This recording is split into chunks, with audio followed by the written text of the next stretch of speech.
Good day, everyone. Yes, Martin at Ariana's Restaurant back again. It's been a little while. I apologize. But today we're going to talk about one of my favorite subjects, knives. There is art involved in cooking, but we are basically craftsmen.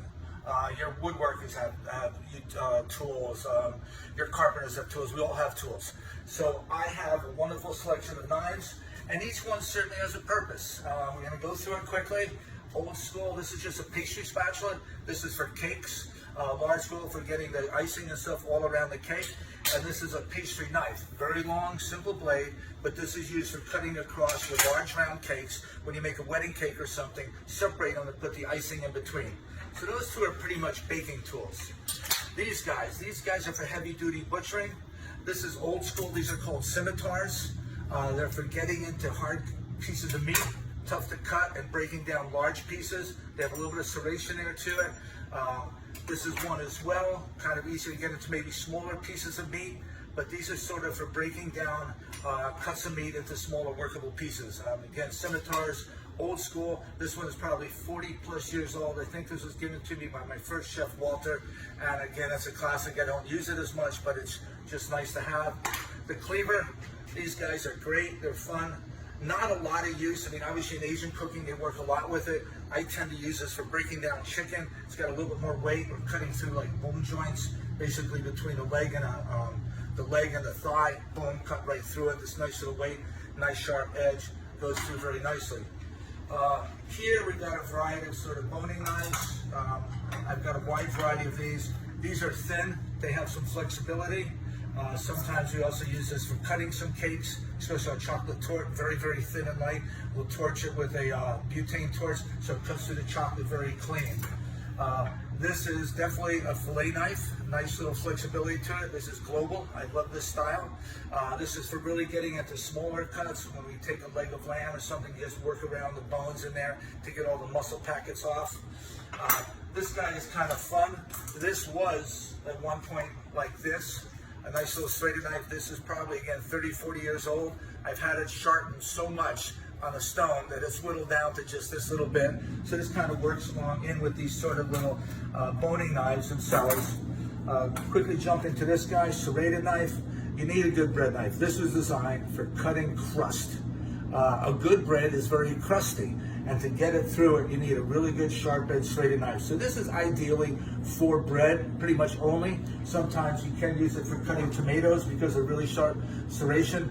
Tomatoes are basically a test which will show you how sharp your knife is, because tomato skin is very tough. So there again, you want to use this pretty much for tomatoes. This is a personal favorite. This is a sashimi knife, again made by Global. What's really neat is it's straight on one side and beveled on one. So it's just only beveled on one side. Very sharp and very long, because this is designed to just cut straight through. If you're cutting through a piece of tuna or even a steak, it's just you cut through and it's one slice. You don't want to saw back and forth. To us, it's just, again, you get a beautiful clean face by the knife going through with one pull. And that's what we're looking for. So this is what I use for fish, pretty much only. Large pieces of swordfish or halibut, breaking them down and cutting them up into portioning. This is a saute fork, kind of fun. Old school, I used to do this a lot when I first started training and working with some of my German chefs. I don't use it as much anymore. One of the things, it's very good for turning or flipping things in a saute pan, but what you don't want to do, especially with a piece of meat where you get a nice sear on the outside, you create this crust. You don't want to stab it, because all of a sudden the crust is there to try and protect the juices inside, and once you puncture the crust, the juices start to flow out. These guys are the workhorses. These are what's called the French knife. This is old school Henkel 10-inch knife. This is for big hands. Again, the knuckles come down. This is not ideal. Sometimes what you're looking more for is the blade to come a little bit further down to free up your knuckle. So this is a Japanese style knife. Where again, this is a great one. This has got an Asubo, I think this is. It's got straight on one side, beveled on the other. This is, I believe, it's a design mostly by Japanese where they think it's going to cut through the product much easier. You get it very sharp, it's very long bevel, so it cuts through very cleanly. This is American style one. This is a heavy duty. Again, with most American knives, they're beveled on both sides. This has got a very long bevel. This old school has got a very, very short bevel. So this tends to be more of the German style, European style knives right there. These are what we call boning knives, a variety of them, little Perry knives. These guys are just, again, nice little small stuff, cleaning garlic cloves, just cutting little small vegetables. Very like this sometimes is cutting up small pieces of fish, can do a little bit of boning. This one again, I love this little sort of pointed edge. This helps get into some spaces defined. This is just sort of a grunt. This is just a straight edge, heavy duty, not as flexible. This is probably maybe for some harder work to do, just get into some tough places. You're not going to be as, fine cutting. This is going to be a lot more definition of it. This is again for maybe a little bit of a rough cut. Then these come to probably my most versatile. These have become the style that's most popular right now. So still designed after the French style knife, but a little bit shorter, sort of the Japanese style. Nice little sort of longer blades, so you get the knuckles underneath there. This is hardly has any bevel. This one has a little bit longer bevel, but it's still the same design. It does happen. It's nice to use a lot. I got a couple tips missing from it. Frustrating, but it does happen. This one, again, one of my beauties. This is a beautiful, again, the same thing, square off vegetable knife, really sharp edge right there, very long, a little bit on the heavier side. Just a beautiful knife. This was a present from my wife. So all these different knives have purposes, but they also have different values. What you pay for is steel. So this guy right here is well over $200, really fine steel, really good edge, really long bevel.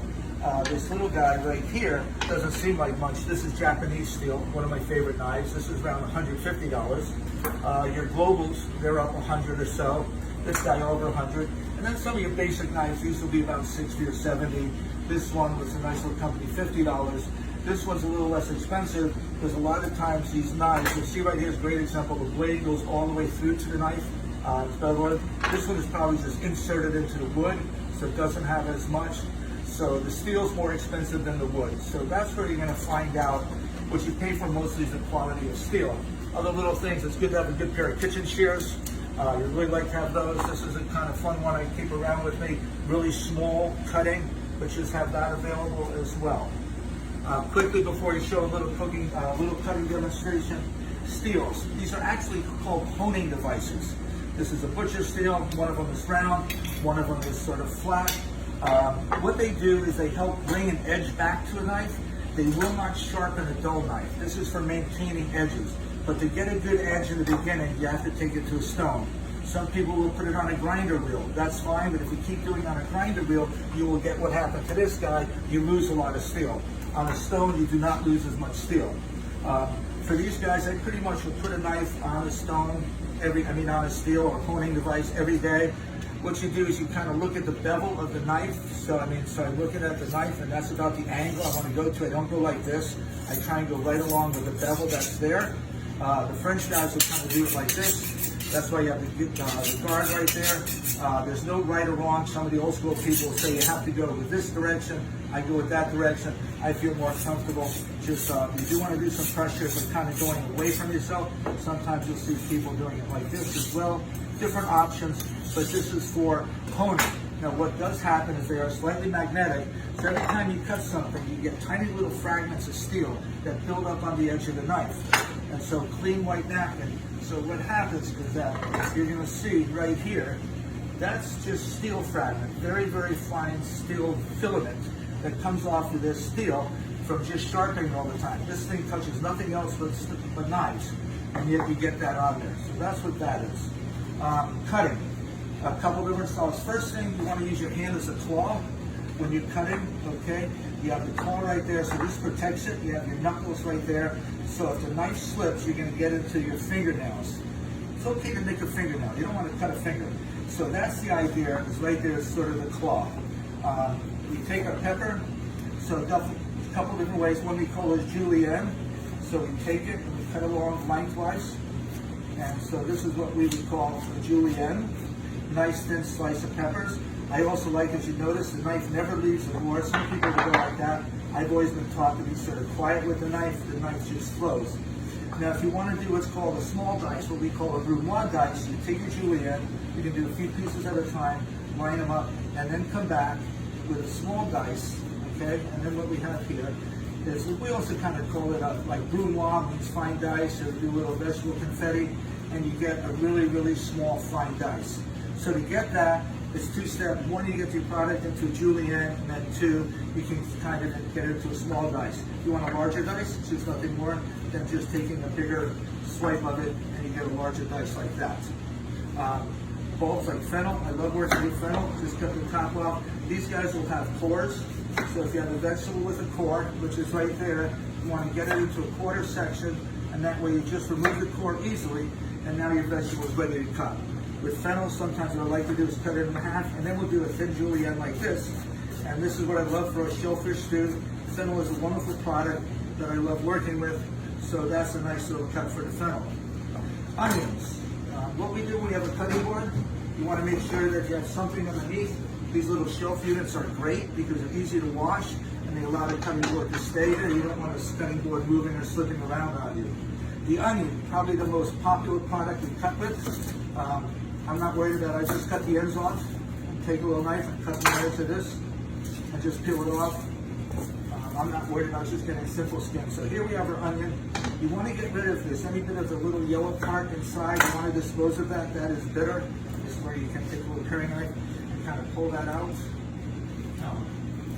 Get those little pieces out of there.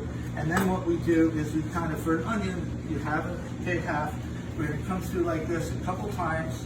We don't cut through all the way, and then we come back like this. Again, not cutting through all the way. Now we've got an onion that's ready to kind of cut consistently. Now we turn it like this and we cut through, and all of a sudden we get it diced up small. So that's the easiest way to work with an onion. You just kind of come through, as I mentioned, come through first this way a couple times, come back through. You don't cut through all the way because that way the last piece is held together. And then usually what I do with the last piece is just kind of break it up a little bit, and then we have ourselves, in less than a minute, a diced onion. Now for slicing onions, we kind of call this a rookie. If you see somebody cutting it like this, we call that a rookie mistake. We never do that because you get very inconsistent cuts to knife. What we do is what's called a French cut. We go top to bottom. Here again, I'll move out the yellow, and then you just kind of take the knife and you just kind of come along just like this. Again, I have my finger guiding it. The knife is just going back and forth, just sliding along the board, making no noise. And when we get to this height, we turn and come back this way. And now we simply have our little fine sliced onion. And here, as you can see, top to bottom, they're all the same size. Totally different than like this, okay? So that's what we want to do with a French cut. Finally, the tomato. The tomato is the best way to find out if your edge is really sharp. Here's where I kind of cut through there, and then just kind of slice right through. Other than that, I mean, for tomatoes, you kind of cut them into quarters. I like to take the core out. I do go a little deep with that, and then sometimes what we'll do is just take the meat out. Okay, and it's not the meat, we take out the skin, and then we do just a fine diced tomato. And we'll do this for salsas and things like that, just a little bit of tomato pulp. So, friends, this is just a quick lesson on knife skills. You don't have to have all of these. I'm showing off a little bit, but again, these have been collected for years. And just like any craftsman, we like our tools. So bless you all. Thank you very much and be well.